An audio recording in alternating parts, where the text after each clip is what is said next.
Flee, flee out of Geneva, everyone. Saturn of gold changing into iron.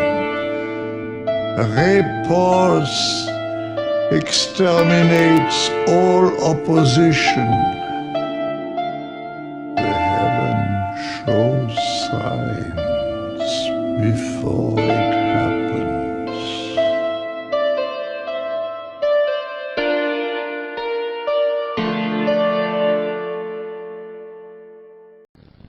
First of all, they told John Dee and his cohorts that to get the key to the Stargate, you need to do two things.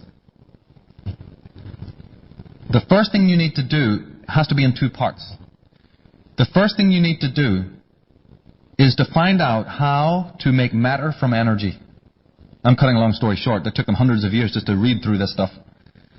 But they said, you're too stupid to even know how to do that. So we have to teach you the opposite first, which is how to release energy from matter. That's not what you're going to do, but that's how you have to learn. And to do that, it's going to take you 500 years. Remember when Oppenheimer split the bomb? Split the atom? That was when they patted themselves on the back, because phase one was accomplished. The pupils had learned now how to release energy from matter that day. Remember, even people said, my God, they could have destroyed this whole arm of the universe. Well, they don't care, because they have to prove to their masters now, right, that they've learned phase one.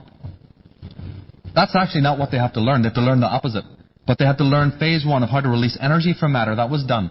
Now they're doing the opposite. Now, slowly, they're beginning to learn how to create matter from energy, which is what the macros told them is one of the keys to get out of the Stargate. MIT, SRI, NEC Corporation, and also Sun Corporation are just fronts for that. That's all they are. They're just fronts for that particular agenda. The second key involved, the macrobes told them, involves the element known as silicon. You're talking to John Dee in the 14th century. He's like, what anything is this? What? Right? So they're telling him this stuff, and they said the second key has to do with silicon. What we're calling the silicon revolution is the end game that is now being played out, which is why you see these symbols coming from the ancient world, on these logos.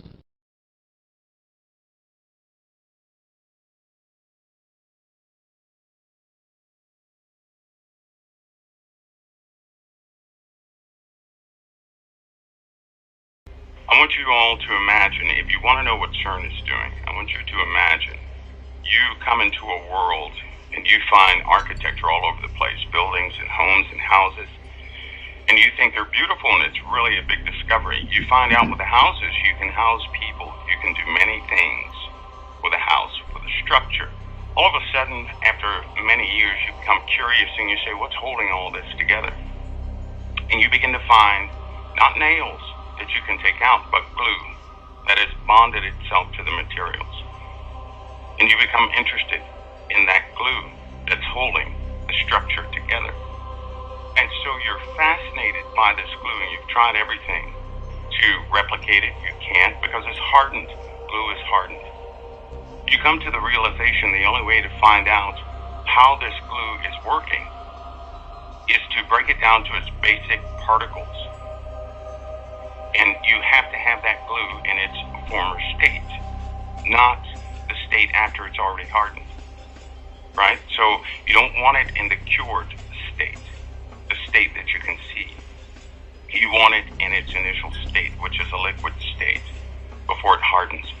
And so CERN, basically, is a device that will allow them to examine particles in their initial state, not after everything is bonded together. That's a very simple way to look at what CERN is doing. They're trying to find the glue that holds everything together, is what they're doing. That's the purpose of CERN. Now, what has come out of CERN is called antimatter, which was first actually produced. It was first produced in 1955, and CERN is a very old organization, but it was produced in 1955, and they found positrons, which are anti-electrons. To understand what antimatter is, I'm going to have to explain the very bare basics of what matter is. And believe me, it's going to get very weird here shortly, because you're going to begin to see exactly what they're doing.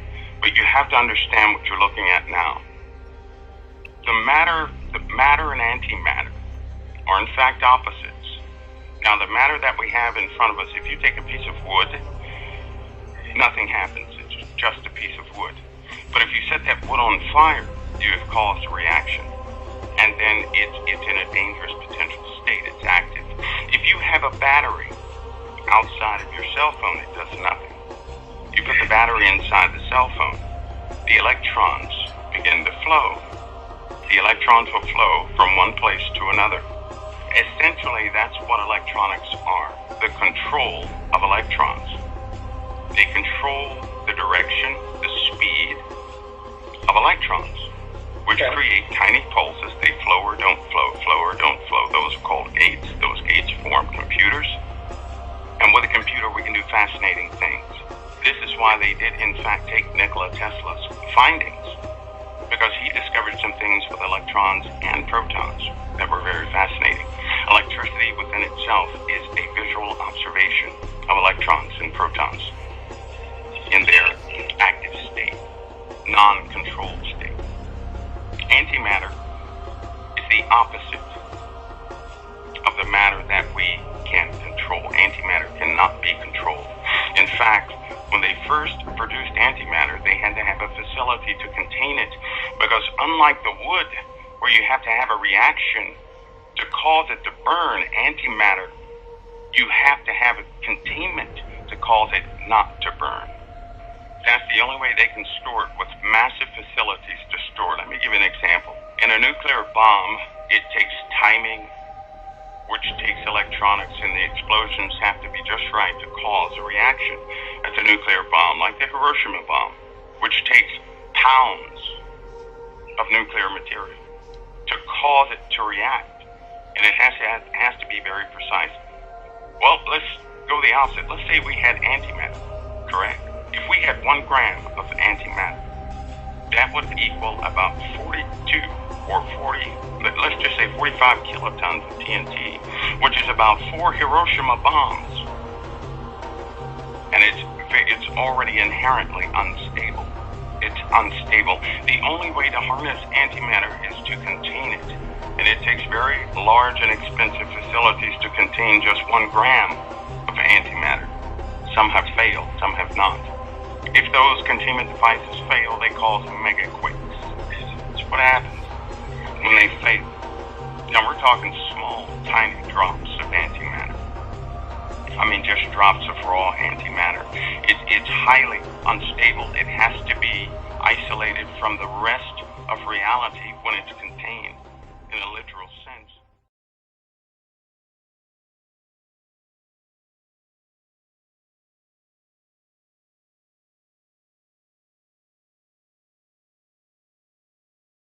D was the man around the time when they actually discovered that there's a barrier up there, because by that time they had telescopes and they maybe had some primitive flying ships. I mean, we've heard about the flying ships for thousands of years, right, and the stuff I've told you about already. But they may have made some primitive crafts and tried to leave the planet and couldn't do it. So it was around about that time, the 13th, 14th, 15th century, that these technocrats realized, hey, we got a serious problem here. We've just spent almost 11,000 years trying to build up the hardware to get out of this planet, and now, no matter what we build, we can't get out because there's a blinking Stargate up there. So they were in turmoil, and that is one of the reasons why those periods of history are so important, not for the reasons they've been telling you in history school. They really were in a dilemma. They were imprisoned in this planet. Remember in the book of Revelation it says, and God will chain the beast to the pit for 1,000 years? Right? Satan being chained to a pit. They realized they couldn't get out. So John D., to cut a long story short, said, well, we need another approach. We'll not stop with the development of the hardware. Keep that going. But we're going to need an altogether different approach. Part of the information that was transmitted to these people from the macrobes was that in order to even begin to build what you need, you're going to have to basically use the entire planet's mineral resources to get the very physical wealth, to pay the people, to do whatever. It's like running a business, right? Anybody here is a business owner, they know what I'm talking about. Well, this is a business that incorporated building super technologies. So is it not from the 14th and 15th century that we have the rise of the British Empire? This tiny little country that stretches its tentacles out to the rest of the world? Isn't it from that time that we have the universities of the world rising? Isn't it from that time we have the stock exchange rising? Isn't it that time we have the industrial revolution's beginnings? The agricultural revolution, right? Think of just how many things that we now take for granted that came out of that particular time. Wasn't that the time of the new science of Francis Bacon and Newton and Copernicus and Kepler? All looks very divided, doesn't it? Well, because it's divided, because we're learning it from the universities that have been put together by them in the first place, who know how to disseminate the knowledge so that you won't see the overall pattern. But the few at the top of the pyramid know what is really going on. But the macros don't do anything for nothing. So John D goes, well, what do you want in return for your knowledge? And they said, we want blood. Because just like any entity, any vampire, right? Blood is energy. And if you study the occult, you'll realize that blood is a form of energy. And blood happens to be the second most commonest word in the Bible after God. So John D goes, oh, how much do you want and when do you want it? No worries. Oh yeah, tell when and where. So the macrobe said, well, we want sacrifices. Ladies and gentlemen, is it not also since that time of the 16th century that the wars, not battles between two maniac kings with a couple of hundred knights, but I'm talking about the wars, begin? Not only the ships and the trade routes and the debauchery, Africa, what these people have done to just that continent alone. Well, you don't have to go there. Think about what they've done in America. But isn't it also that time that the great wars begin? Have you ever questioned why it is that all the soldiers always wear occult symbols? Because in order to have a ritual death, even if you just study your common garden black magician who's going to kill a cat, right? They have to draw the right circle, do it under the right constellations, do it under the right timing, right?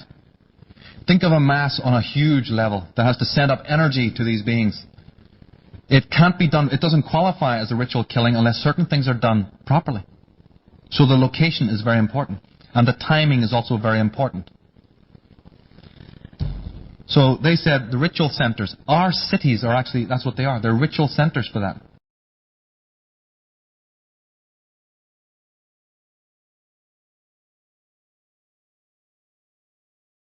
Our body is held together by that glue that they're searching for, that bonds matter together.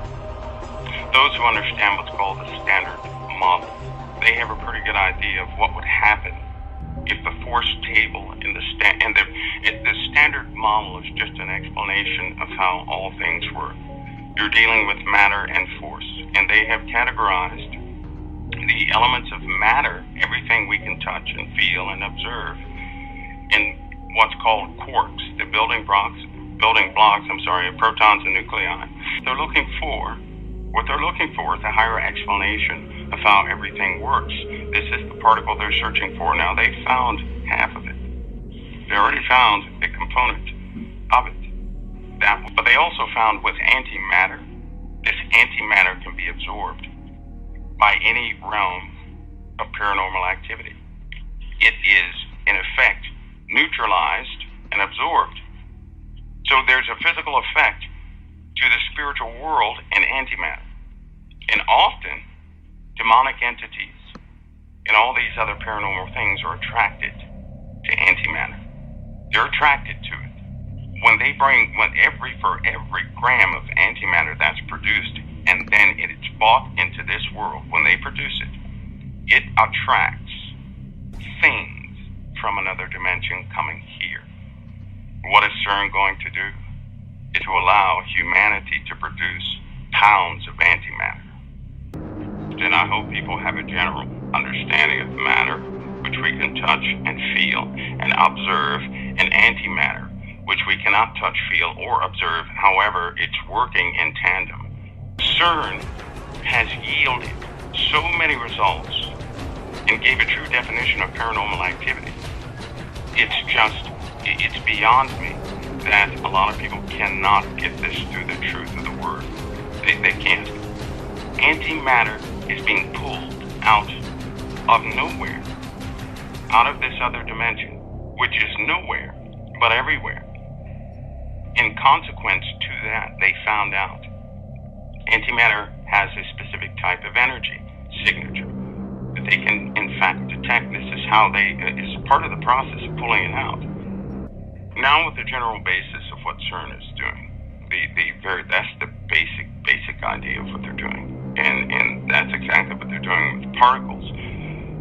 Here comes the other part that's not so good. This is why they have to do another set of it. Listen, it's not just one experiment they're about to perform. This thing is going to run 6 months continuously, colliding protons near the speed of light to analyze particles, exotic particles that are made at the beginning of the Big Bang. That's why they call it the Big Bang machine. It's the only way to observe these particles, which wink in and out of existence in, a fraction of time.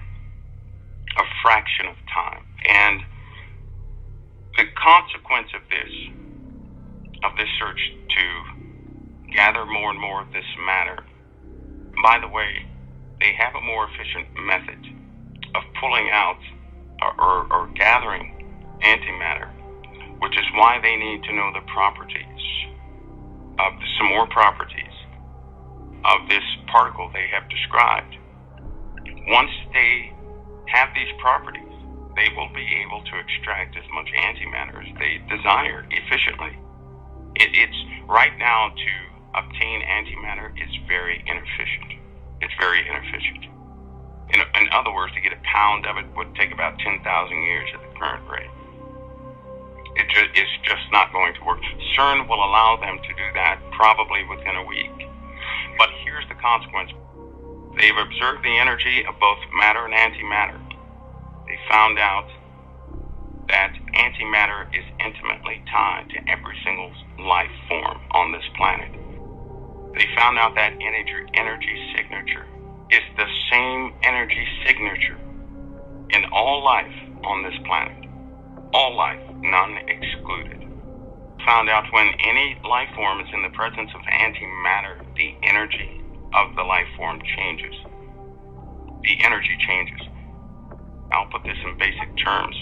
A person has both dark and light already in them. It's part of their makeup.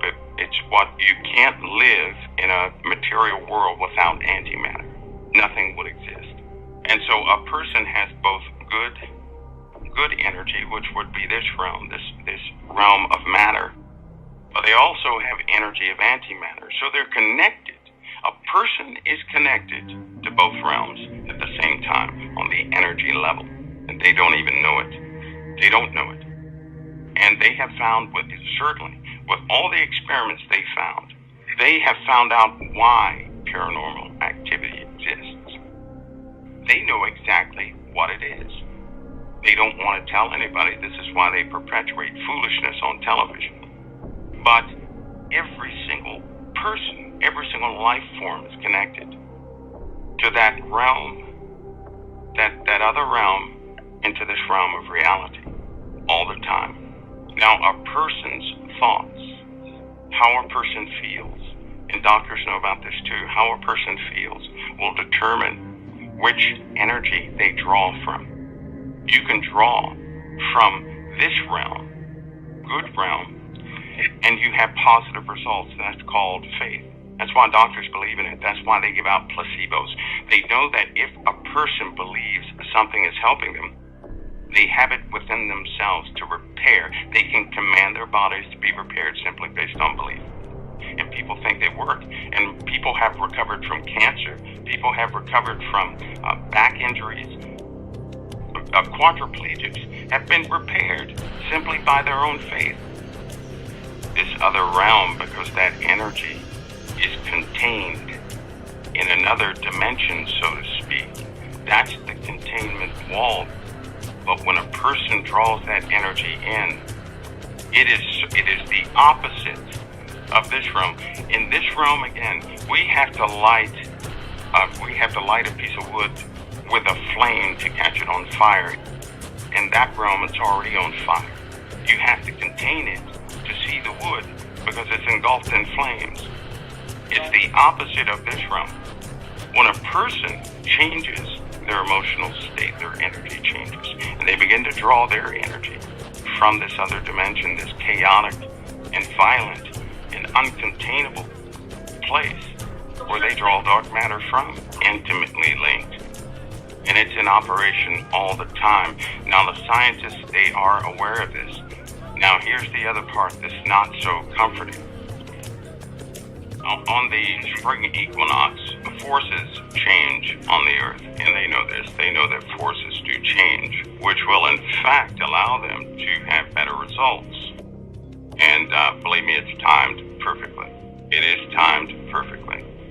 With the basic introduction of what CERN is doing and what it is, and the dark matter and matter itself, now we get into the heart of the matter, of what's actually, there will be consequences. It's just that there have been consequences before. Nobody took notice, and the energy signature of dark matter, which, by the way, resides everywhere. But once you bring it into this realm, where we can actually see it and observe it, it attracts things from the other realm. Dark matter is tied to dark matter. Everything has a connection. Everything has a connection. That connection can never be broken by anything. If they bring dark matter into this realm, it's still connected to that realm where the dark matter came from. No matter how far away they put it anywhere, it's still connected. Because that realm is everywhere and it's still connected. Because it's connected, it effectively increases paranormal activity around where it's contained. And this is why they shift facilities of where they once kept dark matter in a college. I won't name it for the sake of the college, but the university. They had to move it to a deep underground facility because of what was happening to the people in the college. People began to have vivid dreams, nightmares. The violence began to erupt and vile things began to happen in those places. And it's because it's a chaotic piece of matter. It is just chaotic. And it's very difficult to contain something that is so powerfully chaotic. This is what an explosion is, by the way. When an atom bomb explodes, it releases chaos. Chaos in the form of chemicals, reactions, and everything is out of order. That is an explosion is the absence of order. That's what an explosion is. When you contain something, you're giving it order. So it's controlled. Here's the worst part. Understanding that dark matter is always connected to its source, which is that realm where the dark matter came from, the realm that's all around us.